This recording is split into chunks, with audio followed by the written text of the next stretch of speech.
Hello everyone, thank you for joining me on Arts Class and everything in between. My name is Eileen, aka Eileen the Little Crafter, and we are continuing our subject matter, long distance relationship, his or her point of view. And today I have my awesome BFF. Oh boy, I need that Bosilla girlfriend. Lisa Mauro, who happened to be at one point in a long distance relationship. Wow, that was very interesting. Do you want to start over? Nope, I'm good, girl. I'm good. Let's let it roll. I want the audience to see that I am real. I do have a sense of humor because I've been accused of not having one. Well, clearly by people who don't know you very well. Yeah. So hold on. Let me double check something right here. So yeah, we're good on my end. Alrighty. So okay, how did you guys meet? So, as the story goes, we met at PAX East, which is a gaming convention, for those of you who are not into video games and all of that. And so he was living in upstate New York, and I was living in Boston. We were both at the event, and that's where we happened to meet. Yeah. And the rest is history. and we're leaving now, people. And that's it. That's all you need to know. There's nothing else to it. No, I'm kidding. There's a lot. Okay, so what made you decide to say, okay, let's have this long distance relationship? Was it, something that was back and forth? Was it mutual? What was it? Because I don't understand long distance relationships, and it's very interesting to me. So what was your kind of thought process about that? I think, in the beginning, I think neither one of us wanted a long-distance relationship. I think, we were both at points in our lives where, if we wanted to have a relationship, we had plenty of opportunities in our own town, But at the end of the day, we just realized that we cared a lot about each other. We were important to each other. And so we were going to find a way to make it work. And for us, that really meant structuring our time. I'm not the kind of person who does well being in a relationship with somebody that I never see. It's just not, I'm not that kind of person. And so for me, it was really important that, we talked consistently, that we saw each other consistently, that we had a plan for that kind of stuff. And so that's what we did. And the way that we worked it out, so I live in, well, now we both live in Boston, but spoiler alert, but, I was living in Boston and he was living in upstate New York. And so that's about a 4-hour drive, 4 to 5 hours. And then, if he would take the train into Boston, it could be as long as 9 hours because the train is just ridiculous. So, the way that we worked it out is that every 2 weeks I would go out there for a weekend. And then once every other month, he would come out for an extended period of time because he has the advantage of being able to work from home. So he could come out here and be here for, a week or two. And so he would do that. And I think that it helped establish like a commitment, because any relationship is a commitment, but when you have a long distance relationship, the commitment piece gets really, really tested. And you really see who the other person is. So, do you feel that it's wise to have that type of relationship, or do you think that it's better to have a close-knit relationship in hindsight? Just out of curiosity, what is your, for anybody who's thinking about it? I don't think they have to be mutually exclusive. I think that you can have a very close relationship and not be in close proximity to one another. I think the key is communication. And if you're talking a lot, even if you're not seeing each other and you're not next to each other, that's an important part of any relationship. But even if you're not, as long as you have those lines of communication open, I think that it can work.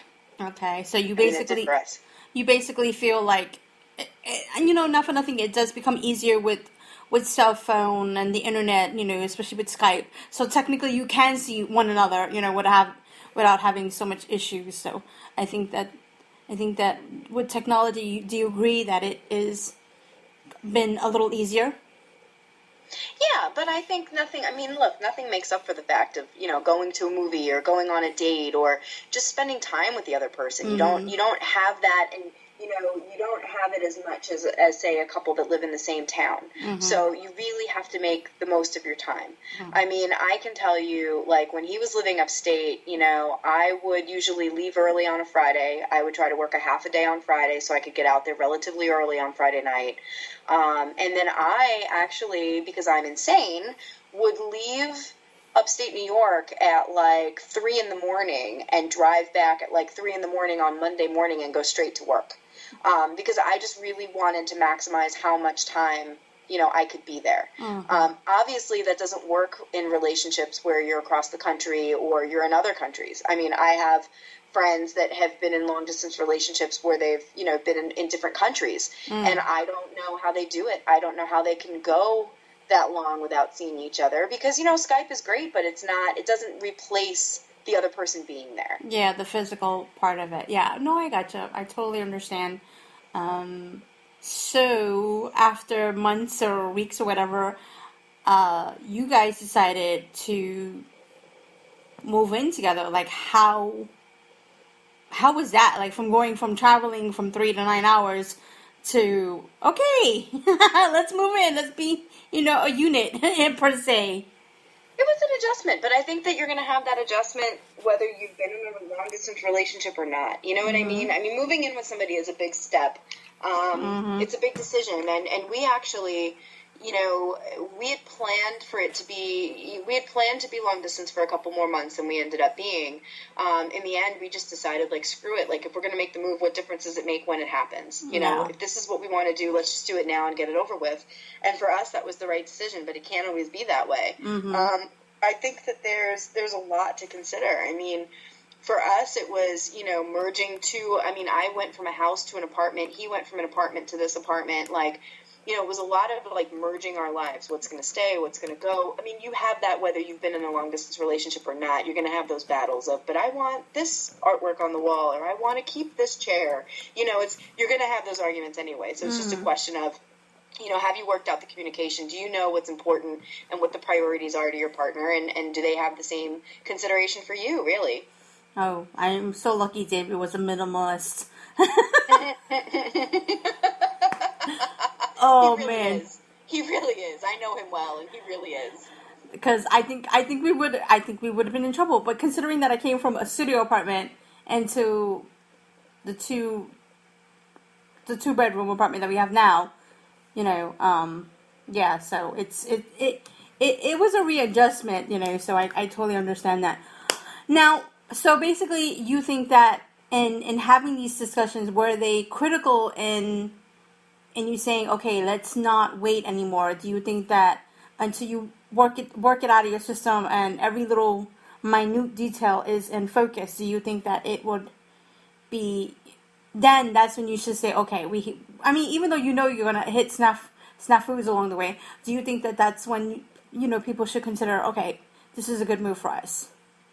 I don't think there's any timeline, to be honest with you. I think that when you're talking about relationships, and I am certainly no relationship expert, I'm just going to throw that out there. I think every relationship is different. Every couple is different. People change as they go through relationships too. I think you got to do it when it seems to be the right time for you. Yeah. The right time for you is not necessarily the right time for me or for anyone else. I think that, if you care about the person and you get a good sense of their personality, I mean, nothing is gonna show you what a person's really like until you live with them. I mean, I honestly believe that. You just, it's one thing to be there every weekend. And I thought, and I will say this, I thought, like, oh, well, I've been here, so much. I kind of know what it's like. I kind of know how he keeps his place. I know how I keep my place. I think that we could work well together. I think that I think that it would be an easy transition. And I can tell you that it never is, because no matter what you do, somebody's going to feel like they're giving up their space. Somebody's going to feel like their space is being, taken, and you're always going to have that. So it's about compromises, but I think it's about that anyway in a relationship. Yeah. No, I feel that way every once in a while, and every now and again, even though we've been together for like a million years, just kind of exaggerating there. But no, I totally understand. Now, did you, I mean, like, when you, like, okay, let me backtrack. I had a... You're starting to sound like a Valley girl there. I know. Like, what? Like, oh my god. Oh my when did you guys move in together? And why? Like, I just need to know. Okay, so my next question, after I get my thoughts cleared, hello, Scatterain. My next question is, how did you guys fill that void that you had during the times that you weren't together? Like, what was the key thing that helped you, until the week that you guys were going to be with one another? What did you guys kind of do, if that's a good... I'll tell you, we talked every single day. Mm-hmm. We talked every day, and we made it a priority. And I think that, if I'm going to be honest, I think that was probably the biggest adjustment for me was, I went from being able, to have him be very accessible and, I could chat all day, and then, I would talk to him every night before I went to bed. And then when you move in together, it's like, well, now we live together. Do we really need to chat all day? Like, I had a very hard time giving that up. I recognize it. Like, sometimes, like, he would say to me, he'd be like, but we live together. Like, why do we have to talk all day? Like, I'm going to see you when you come home. Like, it took a really long time. And when I say a really long time for that adjustment, I'm talking about I'm still working on that. Like, if I see that he's online and I know I'm at work and I know that he's working, it's like if I see him there, I'm like, oh, well, he's on so I can chat. And it's like I forget about the fact, like, oh, dude, I'm going to be home in like 4 hours and I'm going to have all night to talk to you. Mm-hmm. Like, I still, and we've been living together now for, I think, a year, maybe a little bit more than a year, over a year. And I still can't wrap my head around it. I'm like, oh, I see his name pop up and I'm like instantly ready to chat, instantly ready to tell him about the most bane part of my day, like just the most basic parts of my existence, things that are not even remotely important that could totally wait to have the conversation in person, but our relationship was founded on this, like we didn't have that. And so it definitely has been an adjustment for me to kind of respect the space a little bit and give him some time to do his own thing. You know what I mean? Yeah. I get to be a little suffocating at times. I recognize that. I find that I've never been in a long distance relationship, but I kind of miss the closeness because for us, it's like he's been so close in walking distance or bus distance in terms of if I wanted to go surprise him for lunch, then I would be there, hey, let's go for lunch, and, then I'll go back home or whatever the case may be. But now for us, it's been a thing of, call me during lunch to see how you're doing, or for him, it's always, what did you eat? Have you ate yet? Yeah, that's happening. Yeah, and that's me. I'm that person that as soon as I see him, sign on to Facebook or something, I'm like, are you up? And he's like, no, I'm actually just going back to bed. He does call me. It was kind of weird. It was just like, because you know him, he's not a phone person, so he actually called me, and I'm like, dude, are you okay? Is everything okay? He's like, exactly. Yeah, I wanted to hear your voice. I'm like, oh. What's the emergency? What's the emergency?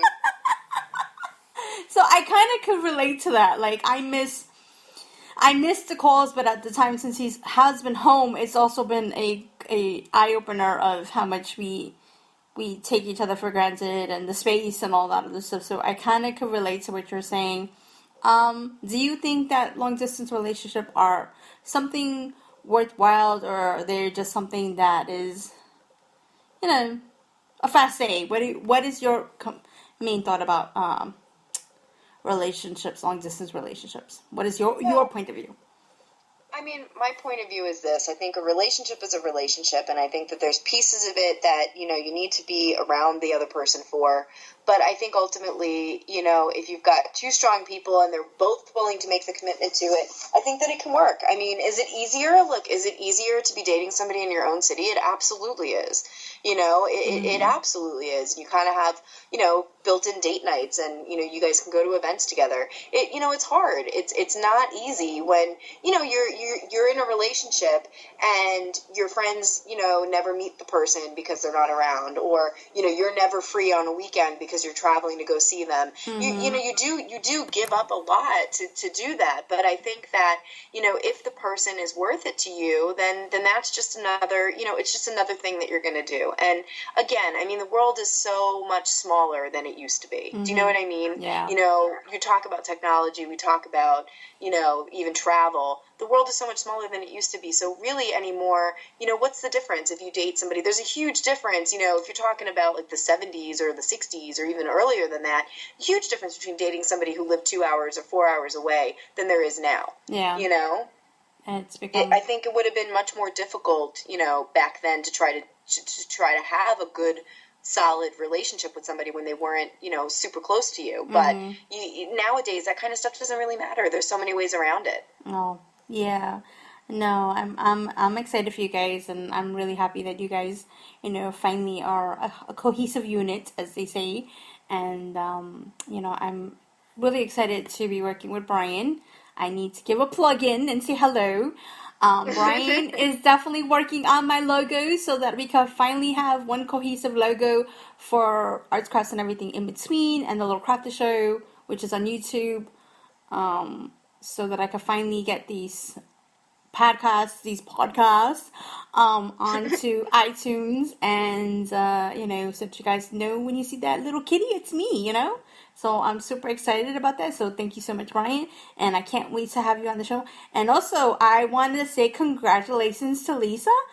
Now, sweetheart, are you ready to tell these people the awesome news about your book, girl?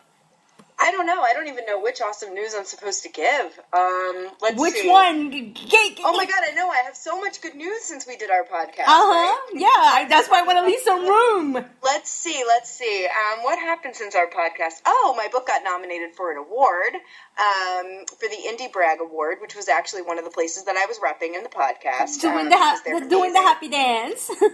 So it was awarded an Indie Brag medallion, which is pretty awesome. Mm-hmm. And then through Rave Reviews Book Club, I woke up a couple days ago and started seeing, getting tagged in all these tweets, and I was like, what the heck is going on?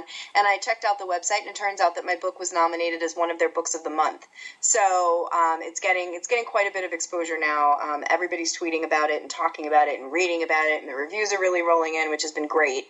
And then, I don't know. I mean, out of nowhere, friggin' Tay Diggs started following me on Twitter today. I have no idea how that happened. I want to believe it's because I write diverse books and he is a diverse human being, but I'm not entirely sure. So, I mean, there's just been a lot of really cool stuff happening lately. Yay, girl! and we made you a sale, which was awesome. You did. I'm very appreciative. I hope the person really likes the book. I'm looking forward to their feedback. Yeah, definitely. I was excited about that because, personally, I'm happy with the material that I present to everybody. I think that it's thoughtful, exciting, a little quirky, which, hopefully is all me in a nutshell, and then some. Wrapped in secret sauce. But, I've been getting a lot of good feedback from the podcast and stuff like that, and I was really excited for that. That topped all of my expectations of somebody reaching out and saying, hey, thanks for, the tip, I was, doing the happy dance, and I was telling David, oh my God, I got Lily a sale, oh my God. He's like, okay, can you slow it down? Calm down. Somebody's not allowed near the Costello for a few days.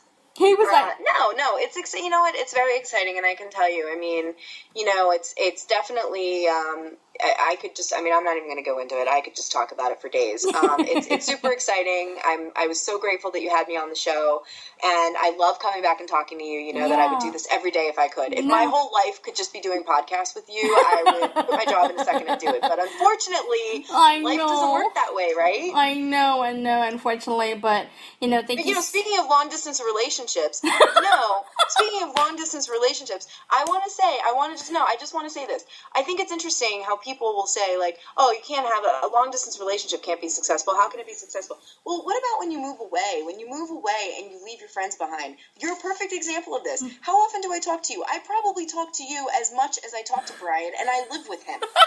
You probably talk to me more than you talk to David, and you live with him. Look, if you make another person in your life a priority, it doesn't matter where they live.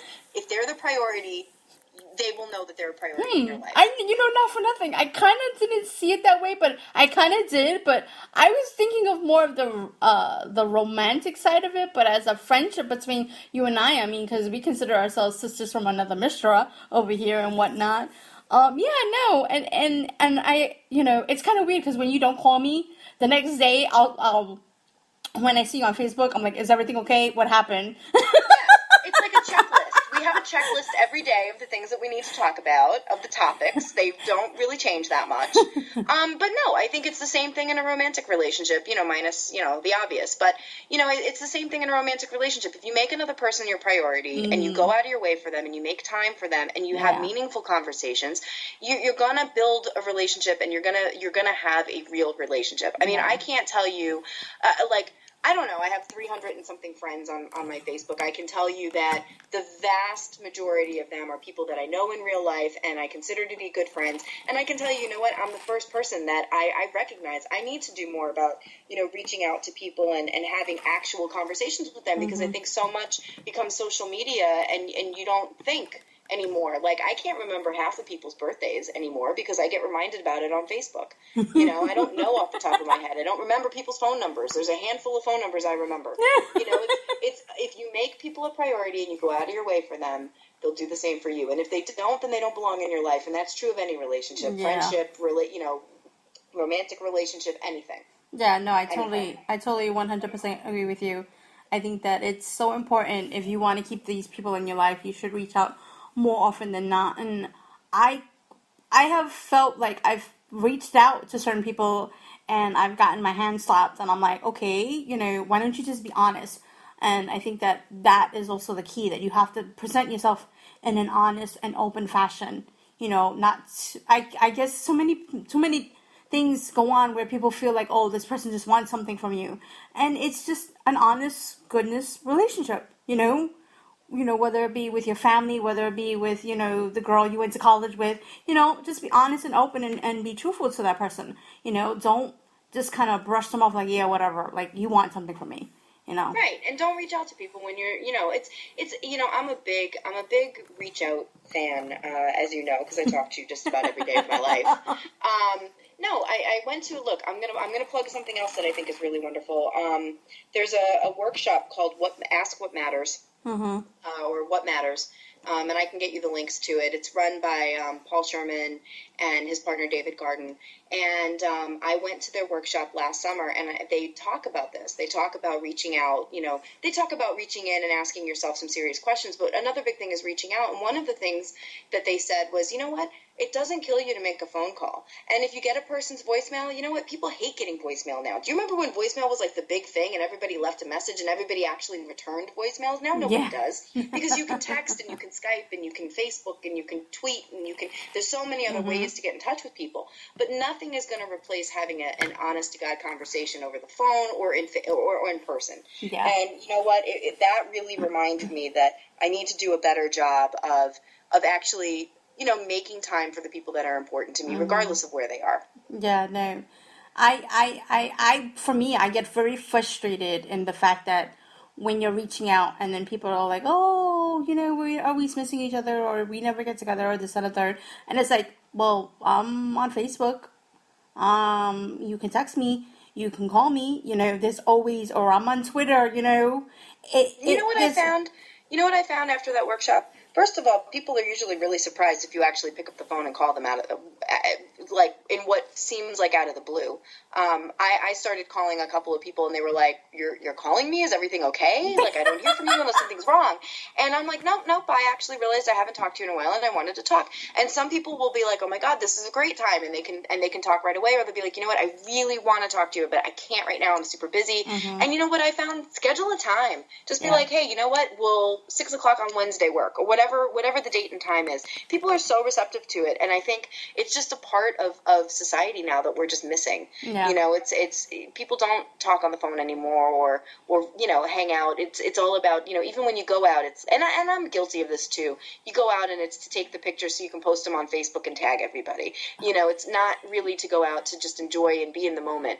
And I think, you know, when you're talking about relationships, you've got to kind of turn that off a little bit and you know, be there in the moment with that person, especially if it's a long distance relationship, because you really have to cherish the time that you had together, because you just don't have as much of it. Yeah.